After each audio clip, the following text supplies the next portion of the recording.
दूल्हे की तरह बन संवर कर शाही बग्गी में सवार होकर आगे पीछे पुलिस का प्रोटोकॉल। ये कोई नौजवान की बारात नहीं बल्कि नौबशा पुलिस के रिटायर्ड डीएसपी मकबूल मेमन हैं, जिन्हें इनकी पुलिस में खिदमात, ईमानदारी और डिपार्टमेंट से कमिटमेंट पर पूरे शाही प्रोटोकॉल के साथ रुखसत किया गया।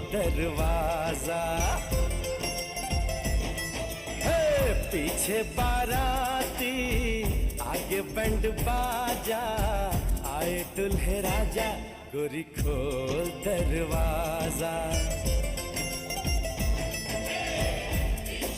एसएसपी तनवीर हुसैन तुनियो ने नौबशा पुलिस की तारीख में पहली बार किसी रिटायर्ड ऑफिसर को इनकी ईमानदारी और खिदमात पर आनर दिया गया। रिटायर्ड होने वाले डीएसपी भी फूले न समाये। मुझे इतना मान दिया और मैं आज रिटायर। क्या कहना चाहेंगे? एसएसपी तनवीर तुनियो साहब की कागज से ये प्रोग्राम सजाया गया और मकबूल साहब की शादी रचाई है। ईमानदार और मेहनती अफसरान को रिटायरमेंट पर आनर देना अपनी जगह, मगर पुलिस के अफसरान को अपनी ईमानदारी से आवाम के दिल भी जीतना होंगे। ज़ोएब इकबाल, GTV, नौबशा।